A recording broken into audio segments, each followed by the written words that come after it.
ಹೀಗೆ ಈ ರೀತಿಯಾದಂತಹ ಗಲಾಟೆ, ಸಿದ್ದು ಕನಸಿನ ಕದನ ಇದೆಲ್ಲ ಒಂದ್ ಕಡೆ ಆದ್ರೆ ಸಿದ್ದರಾಮಯ್ಯ ಅವರು ಕುಂತ್ರು ನಿಂತ್ರು ಕಾಡ್ತಾ ಇದ್ದಂತ ಕ್ಷೇತ್ರ ಸಮಸ್ಯೆ 99.9% ಬಗೆಹರಿದಂಗೆ ಕಂಡು ಬರ್ತಾ ಇದೆ. ಇವತ್ತು ಕೋಲಾರಕ್ಕೆ ಎರಡನೇ ಬಾರಿಗೆ ಪ್ರವಾಸ ಹೋಗಿದ್ದಂತ ಸಿದ್ದರಾಮಯ್ಯ ಕೋಲಾರದಲ್ಲೇ ಸ್ಪರ್ಧೆ ಮಾಡೋದಾಗಿ ಹೇಳಿದ್ದಾರೆ. ತಾವೇ ಖುದ್ದು ಇದನ್ನ ಬಹಿರಂಗವಾಗಿ ಘೋಷಣೆ ಮಾಡಿದ್ದಾರೆ. ಹೀಗಿದ್ರೂ ಹೈಕಮಾಂಡ್ ಮೇಲೆ 0.1% ಅಷ್ಟು ಭಾರವನ್ನ ಉಳಿಸಿದ್ದಾರೆ.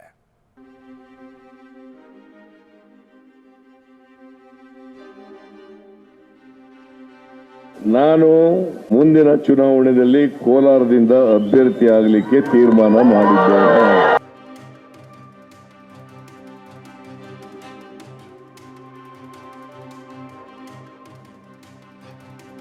ಕೋಲಾರದಿಂದಲೇ ಸಿದ್ದು ಕಣಕ್ಕೆ ಅಧಿಕೃತ ಘೋಷಣೆ. ಅಳೆದು ತೂಗಿ ಅಖಾಡ ಫಿಕ್ಸ್ ಮಾಡಿದ ಸಿದ್ದರಾಮಯ್ಯ.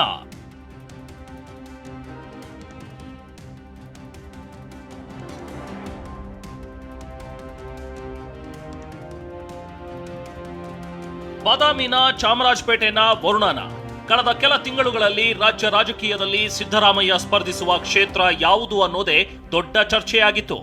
ಪಕ್ಷದೊಳಗಿನ ವಿರೋಧಿಗಳ ಗುಂಪು, ಪಕ್ಷದ ಹೊರಗಿನ ವಿರೋಧಿ ಗುಂಪು, ಹೀಗೆ ಸುತ್ತಲೂ ವೈರಿಗಳ ದೊಡ್ಡ ಪಡೆಯನ್ನೇ ಕಟ್ಟಿಕೊಂಡ ಸಿದ್ದು ಯಾವ ಕ್ಷೇತ್ರದಲ್ಲಿ ಸ್ಪರ್ಧಿಸ್ತೀನಿ ಅನ್ನೋ ಗುಟ್ಟು ಬಿಟ್ಟುಕೊಟ್ಟಿರಲಿಲ್ಲ. ಆದ್ರೀಗ ಕೊನೆಗೂ ಅಧಿಕೃತವಾಗಿ ಕೋಲಾರವೇ ತಮ್ಮ ಅಖಾಡ ಅನ್ನೋದನ್ನ ಸಿದ್ದು ಸಾರಿ ಹೇಳಿದ್ದಾರೆ. ನಿಮ್ಮ ಪ್ರೀತಿ ಅಭಿಮಾನವನ್ನ ನಾನು ತಿರಸ್ಕಾರ ಮಾಡಲಿಕ್ಕೆ ಸಾಧ್ಯ ಇಲ್ಲ. ಇಷ್ಟೆಲ್ಲ ಹೇಳಿದ ಮೇಲೆ ನಾನು ಮುಂದಿನ ಚುನಾವಣೆಯಲ್ಲಿ ಕೋಲಾರದಿಂದ ಅಭ್ಯರ್ಥಿ ಆಗಲಿಕ್ಕೆ ತೀರ್ಮಾನ ಮಾಡಿದ್ದೇನೆ. ನಿರೀಕ್ಷೆಯಂತೆ ಸಿದ್ದರಾಮಯ್ಯ ಕೋಲಾರದಿಂದಲೇ ಅಖಾಡಕ್ಕೆ ಧುಮುಕಿದ್ದಾರೆ. ಈ ಮೂಲಕ 2023ರ ರಂಗ ಪ್ರವೇಶಕ್ಕೆ ರೆಡಿ ಅಂತ ಕೋಲಾರದಲ್ಲೇ ಘೋಷಿಸಿದ್ದಾರೆ. ಈ ಮೂಲಕ ಜಾತಿ ಲೆಕ್ಕಾಚಾರದಲ್ಲಿ ಅಹಿಂದ ಮತಗಳ ಬಲದಲ್ಲಿ ಗೆಲ್ಲೋಕೆ ಸಿದ್ದು ಪ್ಲಾನ್ ಮಾಡಿದ್ದಾರೆ.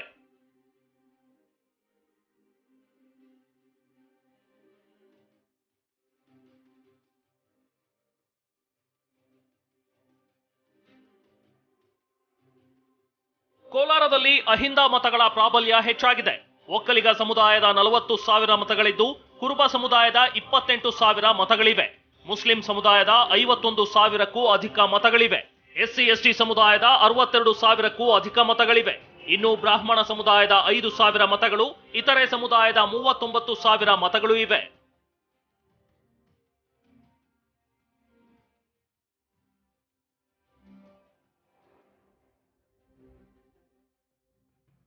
ಹೀಗೆ ಜಾತಿ ಲೆಕ್ಕಾಚಾರದ ಮೂಲಕ ಸಿದ್ದರಾಮಯ್ಯ ಕಣಕ್ಕಿಳಿಯಲು ನಿರ್ಧರಿಸಿದ್ದಾರೆ. ಇಷ್ಟೇ ಅಲ್ಲ, ಇನ್ನೂ ಒಂದು ಹೆಜ್ಜೆ ಮುಂದೆ ಹೋಗಿ ಮಾತನಾಡಿದ ಸಿದ್ದರಾಮಯ್ಯ, ನಾನೇನೋ ಕ್ಷೇತ್ರದಿಂದ ಸ್ಪರ್ಧೆ ಮಾಡುವಂತೆ ತೀರ್ಮಾನ ಮಾಡಿದ್ದೇನೆ. ಆದ್ರೆ ಇದನ್ನ ಒಪ್ಪೋದು ಹೈಕಮಾಂಡ್.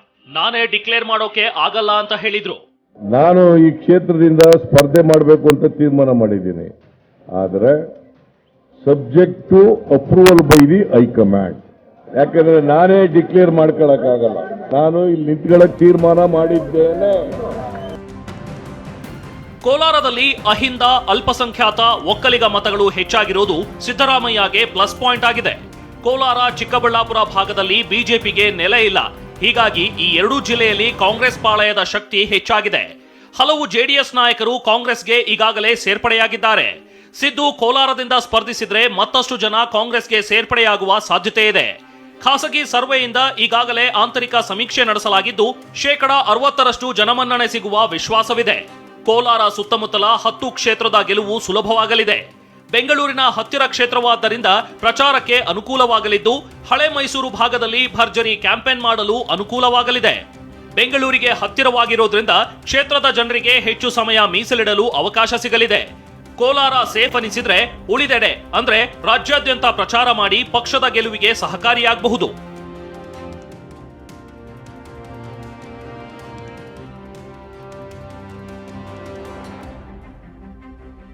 ಕೋಲಾರದಲ್ಲಿ ಸಿದ್ದರಾಮಯ್ಯ ಪವರ್ ಪ್ರದರ್ಶನ. ಒಗ್ಗಟ್ಟು ತೋರಿಸಿದ ಮುನಿಯಪ್ಪ, ರಮೇಶ್ ಕುಮಾರ್.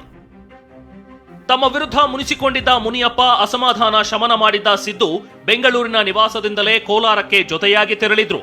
ವೇದಿಕೆ ಮೇಲೂ ರಮೇಶ್ ಕುಮಾರ್ ಮತ್ತು ಮುನಿಯಪ್ಪರನ್ನ ಒಗ್ಗೂಡಿಸಿ ನಮ್ಮಲ್ಲಿ ಭಿನ್ನಮತವಿಲ್ಲ ಅನ್ನೋ ಸಂದೇಶ ಸಾರಿದ್ರು. ಕೋಲಾರದ ಕುರುಬರಪೇಟೆಯ ಮಿನಿ ಕ್ರೀಡಾಂಗಣ ದೊಡ್ಡ ಶಕ್ತಿ ಪ್ರದರ್ಶನಕ್ಕೆ ಸಾಕ್ಷಿಯಾಯಿತು.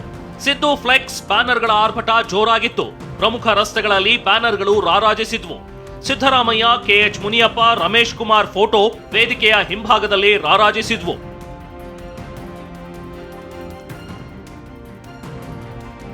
ಸಿದ್ದು ಪರ ನಾವು ಕೆಲಸ ಮಾಡ್ತೇವೆ ಎಂದ ಮುನಿಯಪ್ಪ. ಸಮಾವೇಶದಲ್ಲಿ ಕಾಂಗ್ರೆಸ್ ಮುಖಂಡ ಕೆಎಚ್ ಮುನಿಯಪ್ಪ ಮಾತನಾಡಿ ಸಿದ್ದರಾಮಯ್ಯ ಪರ ನಾವು ಕೆಲಸ ಮಾಡ್ತೇವೆ ಅಂತ ಘೋಷಿಸಿದ್ರು. ಇವತ್ತು ನಾನು ನಿಮಗೆ ಇಷ್ಟೇ ಹೇಳೋದು, ಕಾಂಗ್ರೆಸ್ ಕಾರ್ಯಕಾರಿ ಸಮಿತಿ ಸದಸ್ಯ ಇದ್ದೀನಿ. ನನ್ನ ಇತಿಮಿತಿಯಲ್ಲಿ ನಾನು ಮಾತಾಡಬೇಕಾಗ್ತದೆ. ಒಂದು ಸಿಸ್ಟಮ್ ಇದೆ. Pradesh election committee, screening committee ಮತ್ತು ಸೆಂಟ್ರಲ್ ಎಲೆಕ್ಷನ್ ಕಮಿಟಿ ಇವೆಲ್ಲವೂ ಕೂಡ ಒಂದು ಪ್ರೋಸೆಸ್ಸಲ್ಲಿ ಪ್ರದೇಶ್ ಕಾಂಗ್ರೆಸ್ ಅಧ್ಯಕ್ಷರಾಗ್ಬೋದು, CLP ನಾಯಕರಾಗ್ಬೋದು. ಈ ಪ್ರೋಸೆಸ್ ಮುಖಾಂತರನೇ ಆಯ್ಕೆ ಆಗಬೇಕು. ನೀವು ಆಯ್ಕೆಯಾಗಿ ಇಲ್ಲಿ ಕಂಟೆಸ್ಟ್ ಮಾಡ್ತೀವಿ ಅಂತ ತೀರ್ಮಾನ ಮಾಡಿದ್ರೆ ಹೃದಯಪೂರ್ವಕವಾಗಿ ಸ್ವಾಗತ ಮಾಡಿ ನಿಮಗೆ ಕೆಲಸ ಮಾಡ್ತೀವಿ. ಒಟ್ಟಲ್ಲಿ ಸಿದ್ದರಾಮಯ್ಯ ಕ್ಷೇತ್ರ ಯಾವುದು ಅನ್ನೋದಕ್ಕೆ ಕೊನೆಗೂ ಉತ್ತರ ಸಿಕ್ಕಿದೆ. ಆದ್ರೆ ಈಗಲೂ ಹೈಕಮಾಂಡ್ ಹೇಳಿದ ಸ್ಥಳದಲ್ಲಿ ನಿಲ್ತೀನಿ ಅಂತಿದ್ದಾರೆ.